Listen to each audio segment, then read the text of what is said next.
Hi, I'm Dave. This is the Cyderbaby pod, and today I'm speaking to Troy Redfern. Hello. Hey, how you doing? Not so bad. You're looking well. Yeah, a little bit tired from looking at the screen too much, but yeah. Can't be that bad, surely. No, no, it's all good. It's all good. Just sort of like the last few weeks have been sort of like knee deep in sort of pre-production for the next album. So it's just a lot of tracking, a lot of staring at a Mac. So Yeah, yeah. Okay. I came across you the other day because I'm a DJ on HRH, yeah. and the Fever had just come out, and I listened to it. I thought, wow, why have I not come across you before? This is brilliant. So tell me about the single Fever. It was a track that I decided to record in December. To coincide with the announcement of the tour. So it was Hmm. designed for that, and then it'll be on the next album. But I wanted to get that recorded and then sort of release beginning of January. So it was kind of like designed that way. Like, okay, we'll have a new single, put that out when the tour comes out. Yeah. Um, and it's a little bit, it's a little bit, I wouldn't say heavier. I think working with Dave Marks, the producer, on the last album, we kind of really sort of like dialed in over that album what the sound was or what I wanted it to be. Yeah. So now on this album we're working on, it's dialed in. Do you know what I mean? We know where we're going with it, and so that sound of the Fever is kind of where we're sort of taking it. A little bit, it's a little bit punchier, a little bit heavier, but still has the same sort of elements as the Wings of Salvation. Still the slide thing Yeah. and all that kind of stuff. Hints of glam elements, but not really glam. But yeah, it's Yeah, like you say, I've listened to the previous albums as well before, and your last album is quite a step in another direction. Not out of the way direction, shall we say, but it is quite a maturity in the sound. Would that be fair? yeah, yeah. Like the album before that, the Fire Cosmic, was the first album I'd gone into a studio to record. Everything else I'd done before that was done kind of like in my home studio. Yeah, I hadn't worked with producers before, so that was the first time I worked with a producer. And then on the album after that, the Wings of Salvation, we kind of, Dave actually played on the Fire Cosmic and played bass on that album. So I brought him in because we got on so well to produce the Wings of Salvation. And like I said, he had sort of like ideas of refining that sound, just ways of stripping back the guitars because the Fire Cosmic's got lots of guitar mm, layers. mm, Dave's whole thing was like strip it back, just have one guitar that goes through the track and maybe put a double in the chorus, but keep it clean, but because he was saying about you can get more power with less and all these kind of concepts, which, yeah, I had not thought of, but working with him really, yeah, he's really intuitive and he's got great ideas for just things like that, arrangements and just ways to make things more powerful without kind of throwing tons of guitar tracks at it. yeah, yeah. So when are we likely to hear about the new album? Then I've got the Fever. Obviously, it's going to come off, but It's going to be back end of the summer, by the by yeah, the time the album comes out. There might be singles before that, probably sort of like summertime. mm, um like I said, we want to kind of wrap this sort of work in by sort of like early March. So we want to get all the tracks recorded and sort of and then mixed and whatnot. yeah, And it's all going well. Sort of we've got about 12 tracks we're working on now, and just sort of like getting them completely demoed up so they're sort of fully working sort of songs, and then we'll sort of go and track them. okay.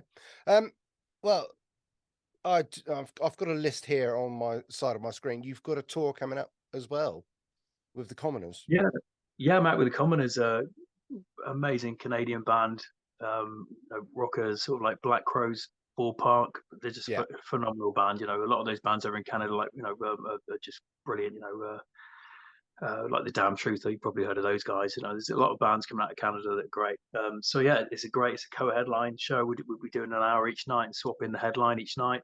okay. Um, we're starting up on the 13th. I don't know whether you want me to list the dates, but Yeah, go on, go for it. 13th, we've got the 13th at the Grace in London, 14th Sittingbourne, the Ball Music Club, 15th Southampton, the Joiners, 17th Brighton Comedia, 18th Sheffield Greystones, 20th Oxford, the Bullingdon, 21st Bristol, Louisiana. The 22nd will be at the Asylum 2 in Birmingham, 23rd the Cluny Newcastle, 24th Edinburgh Voodoo Rooms, 25th Glasgow King Tut's, 26th Manchester Night and Day, 27th York the Crescent, 28th Chester Live Rooms, and then we're finishing up in Nottingham at the Bodega on the 29th. That's quite a stretch of dates, actually, isn't it?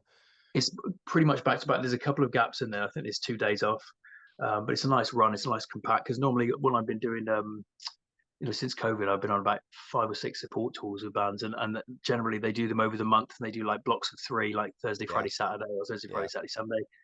So this is going to be nice and sort of tight, and it'll feel like a tour, because we'll be out and we'll be staying out instead of coming back home and then going back out again. yeah, yeah. Okay, where can people obtain tickets from? Have you got a ticket link? There's ticket links. If you go to troyredfern.com dates, you can get all the ticket links there. All the commoners are selling them directly. And it'll take you to all the venues you want to sort of find tickets for. That's probably the easiest. It's all in one place. Right. Okay. Cool. Any of those dates you've not played before? Are they new venues or? I don't think I've done the Joiners, or in Southampton, the Comedia in Brighton. I've not done. Let's look. Done the Asylum, Newcastle, King Tut's. I've not played in Glasgow. Mm, York, the Crescent. I've not done. And I think I played the other ones on these, like I said, on these support tours. I've been out with yeah. I think the Choir Boys played a lot of those places, and and Robert John and the Wreck. I was out with those guys, and similar sort of venues. Yeah. You're also down to play Call of the Wild, I see, as well. Yeah, that's going to be a cracking festival. I'm really looking forward to that one. Yeah, I loved it last year. I've got to say, it's first time I went. I think it's the second time they've held that festival, but Yeah, it's yeah. just a belter of a lineup. I think you're on the same day as Chris Barris as well. I think we're right beneath him. Yeah, I think we're sort Yeah, of on before him, so that's going to be great. That'll be a brilliant slot. yeah, yeah. Yeah. So it's any other festivals you can tell me about? Um, they're all on my phone actually, which I'm using to the Zoom. So I know I'm playing at Alfold Rock and Blues Festival. Let's think. I'm playing at New Day Festival. Playing at Winter's End on the 5th of Yeah, February. I yeah, mentioned that one because that's a cracker. That's going to be brilliant. yeah. That's fairly soon. Yeah, Yeah, yeah. I'm trying to think where else. There's a few. Yeah, if you go on my website, they'll all be up there. But there's about, I think there's about 9 locked in. There's mm, one that I haven't that hasn't been announced yet.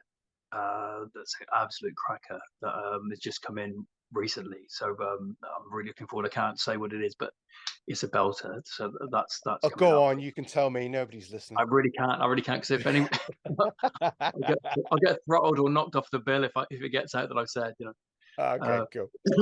but no, it's good. But the main focus has been is this sort of tour coming up in April, really, Yeah, because like I said, I've done a lot of support since COVID. I've been super lucky to get on with some great bands. And it's time to get out there and do. I know it's a co-headline, but it's getting out there in that capacity instead of doing those half-hour quick sets you get yeah, when you're supporting, getting out and doing a full set with a full band. Because again, a lot of the sports I was doing them either solo or duo with just Finn, my drummer. yeah, So at least I can present the songs properly with the 3-piece lineup. So yeah, I'm super looking forward to it. The ticket prices, we kept them reasonable. They're 15 quid, so it's not like crazy prices for 2 bands. So hopefully mm, that in the climate at the minute, hopefully that will sort of help people sort of if they want to come. It's not crazy expensive. So and that was mm, something we thought about. We wanted it to do it so it was doable for people, yeah, yeah, and to make it successful our side. yeah.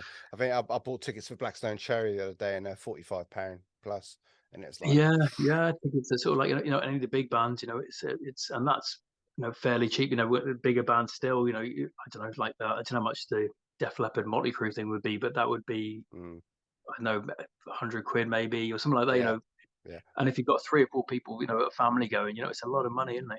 It is a lot of money. Um, okay, let's step back a bit because I don't know much about you. I mean, slide guitar, that wasn't really cool back in the day, and you seem to have embraced the concept and Yeah, it's something made I've it all cool again.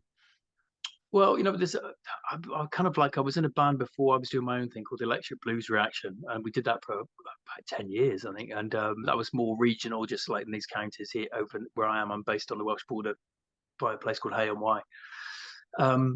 And I was playing sort of like blues and slide and stuff in that. But I kind of got into it when I was about 17. Someone showed me how to tune the guitar to open tuning, and I started messing with it. But the Electric Blues Action was the band that I really sort of developed that in, and Yeah. the guys didn't want to. They weren't really interested in kind of getting out and touring or getting any further afield. So that's when I went under my own name. Um, but yeah, it's just I think with slide because you're not fretted on a guitar, you normally sort of Mm. press frets down, which Yeah, yeah. everyone's still got their own sort of sound when they're fretting, but with slide because you're just touching the glass or metal to the string, I think it gives you can get more of a unique voice or Mm. unique sort of like identity using that. That's what I've sort of found. And it just feels kind of natural. And I've been playing in open tunings now sort of so long. Going back to standard tuning feels a little bit alien, Um, but I just think it's you can get sort of like a more of a raucous, dirty kind of sound with slide. Yeah. Just dragging on sort of chords and stuff instead of just coming straight to the chord and things like that. I really like.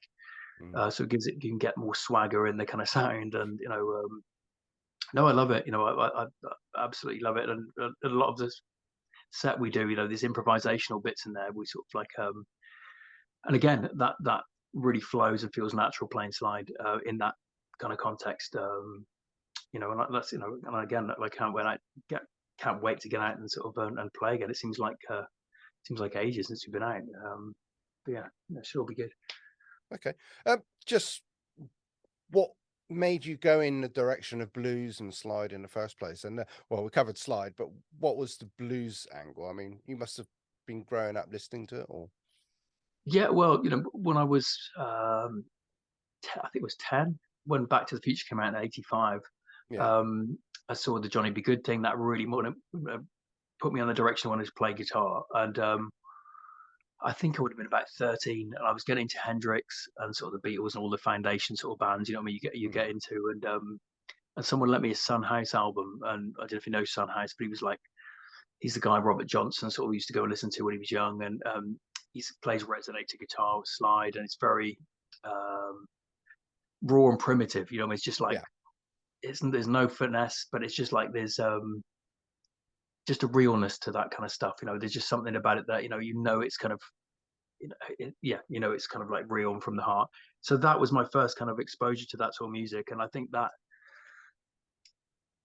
put me on that sort of like on that track really. And then over the years, like this is like a pre-internet day, so it took a long time to sort of discover different bands and different things. It's not these days. It's easy. You go on YouTube or Spotify, and you can just find playlist after playlist, and it Yeah. sets you off on different tangents. But back then, it was a little bit harder, and they got into people like Johnny Winter and Graham Hancock from the Climax Blues Band, and but at the same time, I was listening to like Van Halen and Aerosmith and all the LA rock that was going on in the sort of like '80s, and that. Yeah. So there was kind of like multiple streams of stuff I was into. I wasn't just into blues stuff. I was kind of Mm. listening to that, but at the same time, and I think when you listen to Aerosmith, especially like Permanent Vacation, there's a lot of blues stuff in that anyhow. So that, you're getting it from multiple angles, and that's kind of how I feel about what I'm doing now. Really, it certainly isn't a blues purist thing.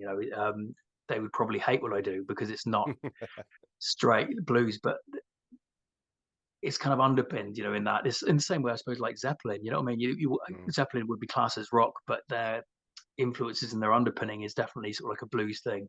Yeah. Yeah. Definitely. Okay. We'll wrap it up. You're on tour on the 13th of April onwards. Yeah, People can go to your website or Facebook page to find ticket links. yeah, And yeah. It's a bit of anything else you want to say to the listeners, viewers? other than the tour, like if anyone wants to come out and catch that set, I think it's going to be a killer night. There's two bands sort of playing two 1 hour sets, and I know those guys are absolutely killer. So it's going to be a cracking tour. So yeah, if anyone get out and support it, that would be ace. And just head over to the website, and any music you want to check out, it's all on Spotify and all that kind of stuff. Yeah, Okay, Troy, thank you for your time. It's been a pleasure.